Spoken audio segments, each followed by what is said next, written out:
Just before we get started, I'd just like to remind you that I do have an email subscription list. The link for the list is in the description to this video. It's also on my websites, russleach.com and comicbookblackbelt.com, and also over at onlydeathcansaveus.com. That's the title of my new book. It's a Bronze Age inspired cosmic fantasy romp. So if you like the way comics used to be, full of fun and action, check it out and sign up for the email subscription list. Thanks very much for listening, and now on with the video. Hi there, welcome back to the dojo. I am Russ Leach, I'm the comic book black belt, and this is one of a series of videos where I'm going to talk about this book, How to Draw Comics the Marvel Way. There are lots of books out there that profess to be able to teach you how to draw comics, and a lot of them are really good. But this is the daddy. This is the book. If you've got one book to teach you how to draw comics, or to help you how to draw comics, this is the one you should have. It's not perfect, but it is very, very close. It also has one of the finest artists ever to grace comics, John Buscema, drawing within its pages, and Stan Lee writing the book. Now, I was very fortunate to be involved in Draw the Marvel Way, which is similar in its approach. I put in there my hints, tips, tutorials of how to draw the Marvel characters. I've been blessed with being able to draw a ton of Marvel characters for Marvel within these pages, and it was 100 issues over just over 4 years. There were some other extremely talented people involved in the book, and it really is a good book in my personal opinion, but it still has not got a patch on this one. So what this series of videos is me effectively going through all the sections, all the lessons, all the chapters of this book, giving you some examples of my artwork that I feel that I've improved, or I've benefited from this book, and how that works for me.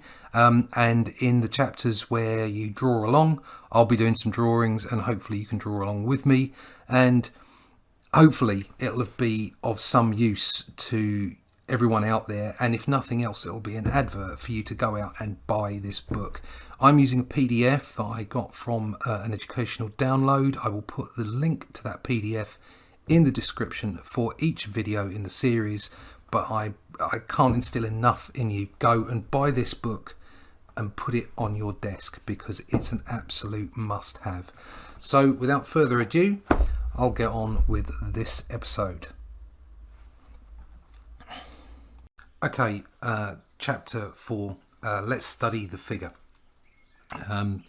This is more about the composition, not the composition, the literal composition, as it were.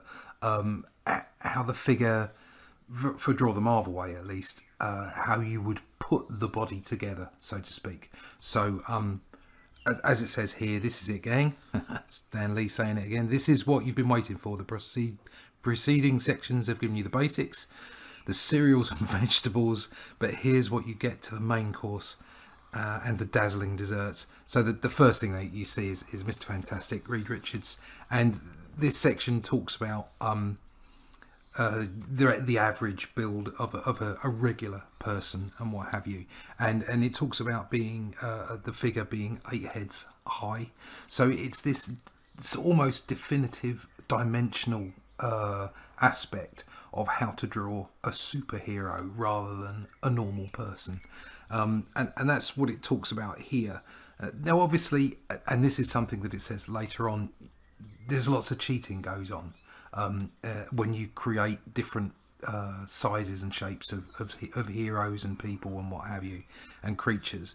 So there's a set of rules here for you to follow, but then it's up to you to break out and do it your own way, which is exactly what this book is so great for. It gives you those basics in drawing and in how to approach a particular style of superhero reproduction, as it were, rendering, and then you go on your own merry way. So it says there might be something more important than figure drawing in comic book artwork, but we don't know what it is exactly. It is everything is based on how you draw the characters, the heroes, the villains, and the never-ending hordes of supporting stars. Superhero comic books are the stories of people, period. That's really important. And we're going to try to teach you everything you ought to know about the drawing of these people and drawing them as dramatically and heroically as possible. And that's what the core of this book is all about. So there you go. There's Mr. Fantastic, and there's Sue, the Invisible Woman, and here they pick out differences. There's still the 8 heads high thing, which gives your heroes a very tall, slender look.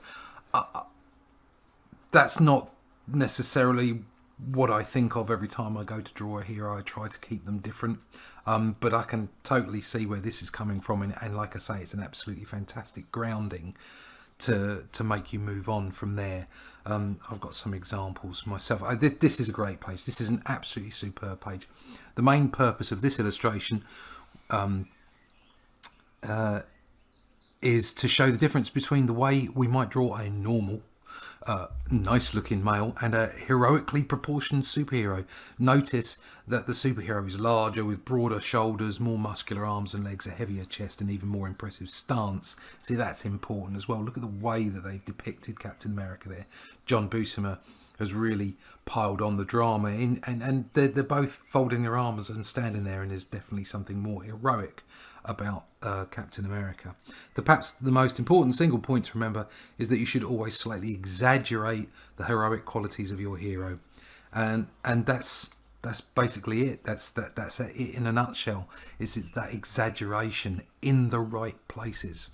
So we'll go on. They talk about Doctor Doom here, and this is a brilliant example of showing how one stance is more impressive and more powerful and has more energy than another stance, even though probably they would never stand like that. So when you're acting through your characters, when you're drawing a comic, and that's what we all do as comic book artists, with the art director, with the director, with the storyboard artist, but we're also the actors, because we're acting all these people out. We're acting all these characters out in our heads, and then displaying it onto the paper, onto the page, onto the screen. And it's that energy that you're trying to capture in your characteristic deployment, as it were. You're deploying the characteristics and the way that your characters feel. You're acting them out through your drawings. And this is a fantastic page to see that, where there's, like they say, there's absolutely nothing wrong with the illustration at the top, but the energy in the illustration to the bottom right of Doctor Doom is just incredible. And then they talk about how you bend the rules for different characters, which is exactly what I was saying at the start. Naturally, there are exceptions to every rule. Even though we told you that the average superhero is 8 3/4 heads high, you can run into a cuddly character like the Thing, who might be only 6 heads high, but then you wouldn't want him to look like Mr. Fantastic, would you? And so they're giving you these basics. One thing you must always remember: learn the rules we give you. Make them part of your permanent memory bank. But always be flexible. Sometimes you'll want to stretch the rules a bit. The key point is this: you can only bend the rules successfully after you've learned them perfectly. And that's certainly been my approach, to try and get as good as I can at things like anatomy and gesture and weight and drama and energy in my characters and figures, and then bend it. And bend it as far as your personal style will let you bend those rules. You look at people like, I don't know, someone like Mike Mignola, for instance. He's a fantastic artist. And when I first saw his work, I was not particularly impressed. And it took me some time to realise just how amazingly good that work was. And it's all about the style. He knows the rules. He knows them inside out. And he bends them to his will and creates comic pages that are dynamic and dramatic and beautiful to look at. And so you must always have an open mind. It's something that took me a long time. Certainly, I've said this, I'm on record as saying as this: I was not a Kirby fan as a young man. as a kid, but I tell you what, now, the guy's a genius. I just love everything about what he does because it's all about style and energy and drama. And something that I love about John Buscema particularly is that he's got those elements that Kirby and Manola have of that drama and style and energy, but at the same time there's a certain correctness, if you like. He is the Michelangelo of comics. There's just a beauty to what he does. So people like that are my inspiration. So there you go. It's like, once again, here we go with the Kingpin, bending those rules. Okay, I've got a few examples of my own here. Getting the anatomy right. So for instance, we've got something here. We've got I've put in the anatomy of Daredevil here for Draw the Marvel Way, and you can see how the skeleton works underneath the muscles, underneath the skin and the clothes. What else? So looking at shortening, the Thing isn't 8 3/4 heads high, is only 6, and you can see the way the stockiness I've brought into the Thing there. The same with, we've got something. Oh, there you go. I drew the Kingpin as well. And you can see the stocky nature and how that's only 6 heads high. But even when we go to somebody, like bulky, thick set like this, you can see how the shapes change, how the dynamics of the dynamics between the shapes of within the body and the measurements and the dimensions make a difference to the character and to the way that a figure is portrayed on the page. This was just a quick descriptive drawing to show specific muscles and muscle groups and how they work under the skin. And then something like this, which is Nova. Again, you can see where, and this has got, actually, it's got this perspective down the bottom left hand side and a little bit on the figure on the right, and just how the dimensions work. And this is something I'll probably bring back in the next episode. It's just ordinary people. So what's something that's really important to learn from, for instance, what we're talking about today in this particular chapter, is the difference between ordinary people and superheroes. These dynamic characters that you want to create, whether they're big and bulky or whether they're lean and lanky or whether they're just different. You've got to pick them out visually from the general populace that are also inhabiting your comics, because if you don't have a general populace inhabiting your comics, then there's nothing special about your heroes or about your characters. You have to bring the ordinary world with you. So for instance, here's the book that I'm doing at the moment, my own book, Only Death Can Save Us. I have a scene here where I've got like average people running away from a group of demons in the background. If I just, there we go. So something that I did there was, I'll just turn that up so you can see it, because I don't think the video is good at picking up lines and when they're light. So again, I'm laying down basics of body types, dimensions within those body types, and also energy, because they're running. So you've got this descriptor of the pose and the position, and then the weight, and then dropping clothes and skin and what have you on top. And a background, obviously, very important. And so those ordinary people, you can see that they're just ordinary people. So you've got to, something else you've got to bring into the way you display people is, that sort of that averageness, and randomness of characterization. Something a bit more hero-y. So here we've got applying a sketch. This is for Unstoppable Comics, and you can see how I've sketched over the top there. And then put in the basics. So again, I'm playing with dimensions of characters. You've got a very bulky character in the middle and the bottom right there. You've got thinner, slimmer characters, more classical sort of 8.5 head high characters, and then they all finish up in the ensemble where they're all beating the hell out of each other. That's what we love about superhero comics. So that'll be something that you'll see something of that in print soon. But it's just applying those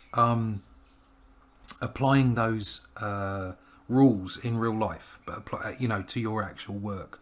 So this one, there isn't a lot of movement in this. This is just a bit more like the Captain America example we were looking at earlier, which is just standing there, but still giving that impressive superheroic drama to the pose. And this is Sam Wilson as Captain America. So you can see, look at the way he's standing. It's like chest out, back, head up, and then applying the physicality to it. There he is at the end there, and inked in. So you can see he's standing there, waiting for action, being Sam Wilson, being Captain America. So those things are so important. So back to the book. The most important thing is to understand those rules, is to understand how to get drama and energy and weight into your characters and make them that bit different from ordinary everyday people around them. And that is part of the core of drawing the Marvel way, of making those heroes stand out from the page, even when they're just standing there with their arms crossed.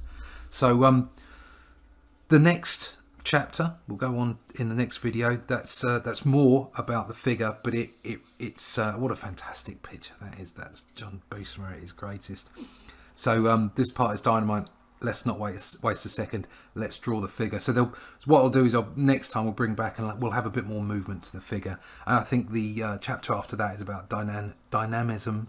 So rather than just a figure that's standing there like Captain America, that's showing drama in literally just being a little bit bulkier and standing up straighter, we're actually talking about action and how to overdo those actions in order to make them more dramatic for your compositions.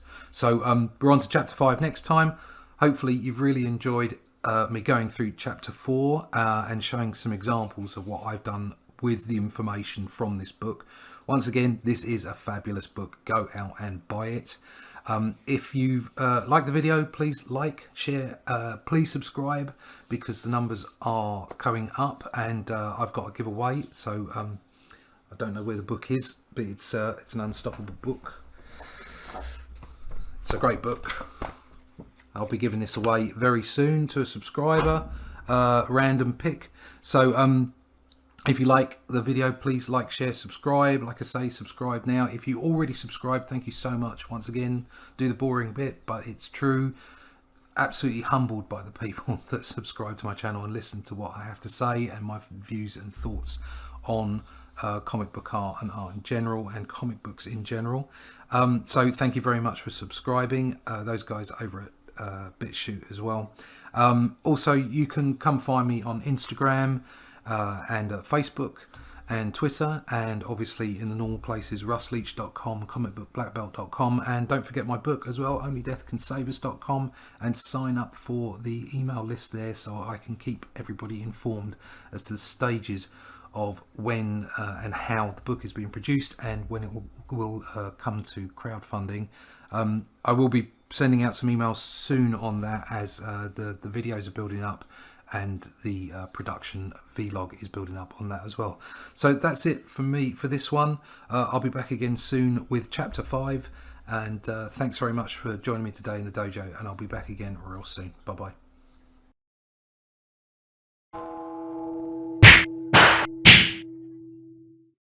Thanks for watching Comic Book Black Belt. If you've enjoyed the content from this video, please like, share or subscribe, and come over and follow me on Twitter. It's been great having you in the dojo. See you again soon.